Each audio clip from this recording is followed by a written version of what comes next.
Buenas tardes, compañeros y maestra. Vamos a dar inicio a la exposición de los temas que nos tocó a mi equipo y a mí, que es el VIH, el lupus eritematoso sistémico y la artritis reumatoide. Bueno, los integrantes de mi equipo son Jorge de Jesús Quinto Reyes, Egna Mariana Pacheco Acosta, Ameyali Hernández Cruz y una servidora, María Fernanda Alvarado Portugués. Bueno, vamos a empezar a hablar del virus de la inmunodeficiencia humana. La infección por el virus del VIH es causa de síndrome de inmunodeficiencia adquirida, el SIDA.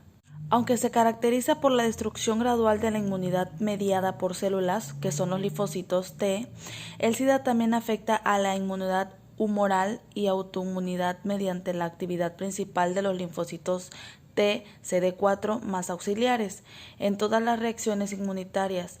La inmunodeficiencia resultante hace al paciente susceptible a infecciones oportunistas, como cánceres y otras anomalías que definen al SIDA. En la etiología hay dos especies de VIH, el VIH-1 y el VIH-2. El VIH-1 es el más frecuente. Los retrovirus VIH-1 y VIH-2 se transmiten por contacto con sangre o líquidos corporales, como el semen, la leche materna, los líquidos rectales o vaginales infectados, aunque el VIH-2 tiene un riesgo algo menor de transmisión y en general progresa de forma más lenta. Bueno, vamos a hablar de la fisiopatología. Vamos a comenzar mencionando que la historia natural del SIDA inicia con la infección por el retrovirus del VIH, que se detecta con pruebas de laboratorio y pues culmina con la muerte. Como ya lo había mencionado anteriormente, el VIH puede entrar al cuerpo por varias rutas que implican la transmisión de sangre o líquidos corporales. Les voy a dar unos ejemplos que viene siendo la inoculación directa durante el contacto sexual íntimo sin protección, el uso de agujas contaminadas, la transmisión de transplacentaria o posparto, la transfusión de sangre o productos que obviamente están contaminados. Bueno, vamos a profundizar más sobre la fisiopatología del VIH. Bueno, este ataca a los linfocitos T que aportan el antígeno, el CD4+, que normalmente es un receptor de moléculas del complejo mayor de la histocompatibilidad. El antígeno sirve como receptor para el retrovirus y le permite entrar a la célula. La unión del virus también requiere de presencia de un correceptor en la superficie celular, que puede ser el CCR5, el CXCR4 o ambos. El VIH copia su material genético de forma inversa, al contrario de otros virus y células. Mediante la acción de transcriptasa inversa, el VIH produce ADN a partir de su ácido ribonucleico, que es el ARN. Con frecuencia la transcripción es deficiente con mutaciones, y algunas de las cuales hacen que el VIH sea resistente a fármacos antivirales. El ADN vírico entra en el núcleo de la célula hospedera y se incorpora a su ADN, donde se transcribe en más ARN vírico. Si la célula hospedera se reproduce, duplica el ADN y el VIH junto con el propio, y lo pasa a sus células hijas.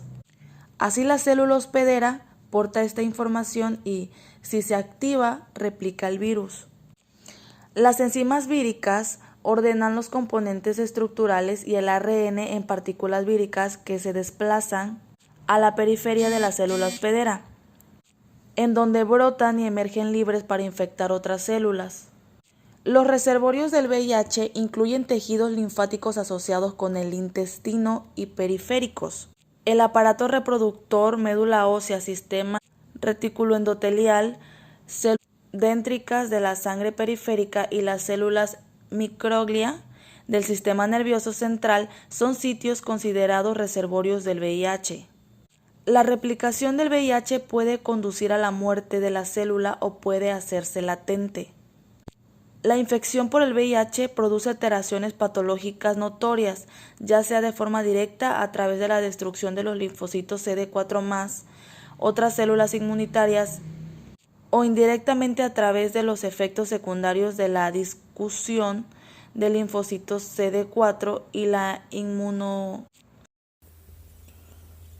Dentro de las complicaciones del SIDA podemos encontrar infecciones oportunistas.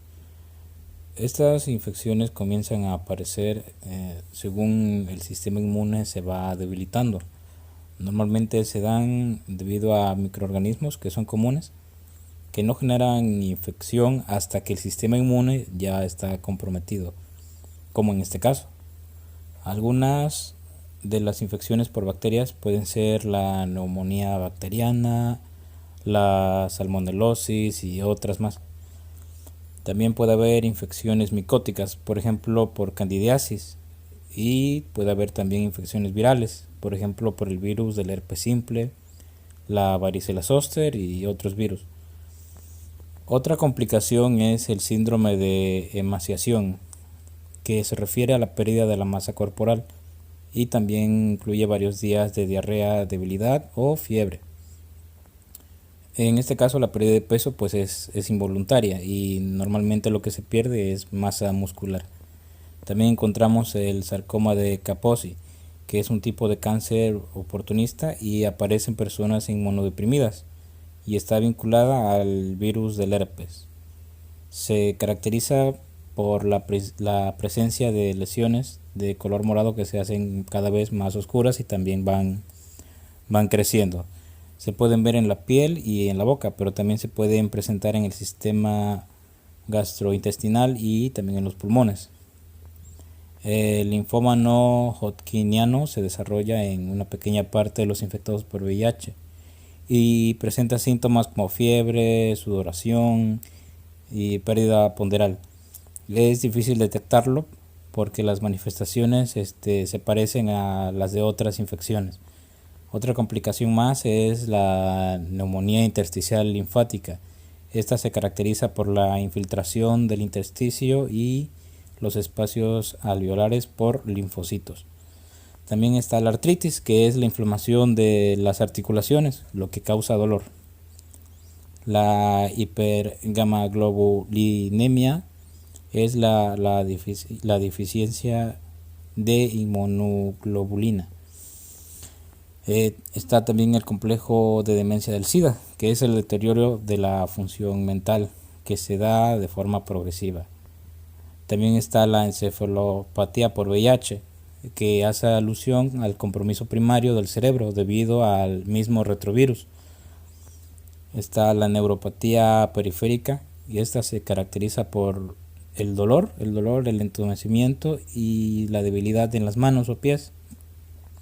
Tenemos la nefropatía asociada con el VIH. Esta tiene como característica principal el alto grado de proteinuria con progresión rápida y puede causar insuficiencia renal terminal. Esta imagen nos muestra algunos síntomas que presentan la infección por VIH y también algunas infecciones oportunistas.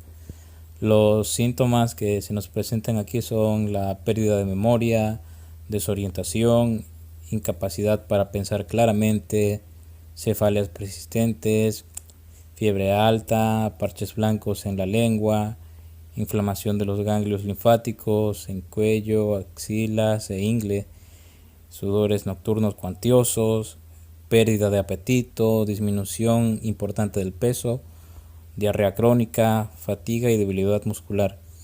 Y del otro lado nos señalan algunas infecciones oportunistas como meningitis criptococócica, inflamación en y alrededor del cerebro y el sistema nervioso central, encefalitis por toxoplasma, rinitis por citomegalovirus que lleva a la ceguera, virus del herpes simple, lesiones alrededor de la boca y genitales, candidiosis oral, esofagitis por especies de cándida, ulceraciones dolorosas, neumonía por neumocistis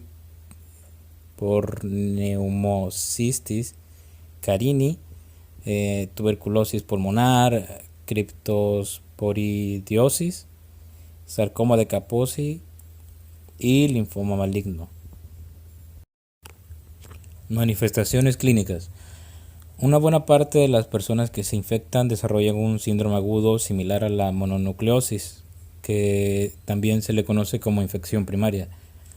En esta fase se pueden presentar fiebre, fatiga, mialgias, irritación faríngea, diaforesis nocturna, que es la sudoración durante el sueño, problemas gastrointestinales y cefalea. Aunque no siempre se presentan los síntomas, porque un porcentaje de la población puede permanecer asintomático. La siguiente fase es la latencia. En esta fase la mayoría de las personas no presentan ningún signo o síntoma. Normalmente esta fase dura unos 10 años, pero puede durar más si se da el tratamiento adecuado. La siguiente fase es la fase sintomática o fase de SIDA evidente. En esta fase hay una linfadenopatía generalizada persistente. Algunos síntomas inespecíficos como lo son pérdida de peso, fatiga y sudores nocturnos. También fiebres que se relacionan con la alteración funcional de los linfocitos, inmunodeficiencia e infección de otras células portadoras del antígeno CD4 y síntomas neurológicos. En esta fase la muerte puede ocurrir en 3 o 2 años si no se da el tratamiento correcto. Puede ocurrir a veces más rápido que eso y además es más probable desarrollar infecciones oportunistas. El diagnóstico se hace a través de análisis de laboratorio. La prueba de detección de anticuerpos contra el virus es el método más práctico que se utiliza para hacer el diagnóstico. Tratamiento. Actualmente no hay una cura para la enfermedad, pero se utilizan algunos tratamientos para disminuir la cantidad del virus que hay en el cuerpo y prolongar así la vida del enfermo. El tratamiento puede constar de retrovirales, como inhibidores de proteasa, inhibidores nucleósidos de la transcriptasa inversa, inhibidores no nucleósidos de la transcriptasa inversa, inhibidores de la entrada, inhibidores de la fusión e inhibidores de la integrasa. También se apoya el tratamiento medicamentoso con tratamiento adicional que puede incluir fármacos, inmunoreguladores, factor estimulante de colonias de granulocitos humanos, antineoplásicos y antiinfecciosos, tratamiento sostén, lo que incluye apoyo nutricional, restitución de líquidos y electrolitos, alivio del dolor y apoyo psicológico, prevención y tratamiento de las infecciones oportunistas, profilaxis preexposición y profilaxis post-exposición. Continuamos con el lupus eritematoso sistémico. Esta es una enfermedad autoinmunitaria inflamatoria crónica que afecta a los tejidos conjuntivos. El lupus eritematoso sistémico se caracteriza por remisiones y exacerbaciones recurrentes, que resultan especialmente frecuentes durante la primavera y el verano. Este afecta a las mujeres 10 veces más que a los hombres y aumenta hasta 15 veces durante la edad fértil. El pronóstico mejora con la detección y el tratamiento temprano, pero sigue siendo malo para los pacientes que desarrollan complicaciones cardiovasculares, renales o neurológicas e infecciones bacterianas graves. Su etiología ciertamente se desconoce, pero probablemente sea el resultado de una combinación de tendencias genéticas hormonales y factores ambientales como los virus, los rayos ultravioleta de la luz solar, medicamentos, etc. En su fisiopatología tenemos que la autoinmunidad se considera como el principal mecanismo en el lupus eritematoso sistémico. El cuerpo produce anticuerpos frente a los componentes de sus propias células, como los ANN, y se presenta enfermedad por complejos inmunitarios. Los pacientes con LES pueden formar anticuerpos frente a muchos componentes diferentes de sus tejidos, como eritrocitos, neutrófilos, plaquetas, linfocitos o casi cualquier órgano o tejido en el cuerpo. Esta enfermedad se presenta con varios síntomas clínicos y se caracteriza por remisiones y recaídas, como ya lo habíamos mencionado. En los signos y síntomas tenemos dolor en las articulaciones, el fenómeno de Raynaud, fotosensibilidad, hipotensión, taquicardia y cianosis central. alteración del grado de conciencia, debilidad de las extremidades y alteraciones del habla, lesiones cutáneas y exantema malar, también úlceras en la boca o en la nariz, alopecia en parches, que es un poco más frecuente, igual vasculitis, aumento del volumen de ganglios linfáticos, difuso o local y no doloroso, fiebre, frote pericardíaco, menstruación irregular o amenorrea. Particularmente esto sucede durante las exacerbaciones. También pueden presentar disnea y dolor torácico, inestabilidad emocional, psicosis, síndrome orgánico cerebral, dolores de cabeza, irritabilidad y depresión. También oliguria, polaquiuria, espasmos vesicales y disuria. Los órganos principalmente afectados por el lupus es el cabello, que como ya mencionamos aparece la alopecia en parches, en las articulaciones es la artritis, en la sangre tenemos anemia hemolítica, leucopenia y trombocitopenia, en el riñón es la glomerulonefris, en el corazón endocarditis, miocarditis, pericarditis, en los pulmones el pleuritis, y en la piel exantema en alas de mariposa y lupus discoide. Y en el cerebro pues son las convulsiones y por ejemplo la psicosis. Como complicaciones tenemos la pleuritis, el derrame pleural, neumonitis, hipertensión e infección pulmonares, la pericarditis, miocarditis, endocarditis, aterosclerosis coronaria, insuficiencia renal, convulsiones y disfunción mental, infecciones, cáncer, necrosis avascular, trombosis venosa profunda o embolia pulmonar e ictus. Y bueno, en el tratamiento tenemos antiinflamatorios no esteroideos, cremas de corticosteroides tópicos, corticosteroides o antipalúdicos intralesionales y corticosteroides sistémicos, las dosis altas de esteroides y citotóxicos, y en casos extremos pues la diálisis o trasplante renal, los antihipertensivos y los cambios en la dieta y el uso de protector solar.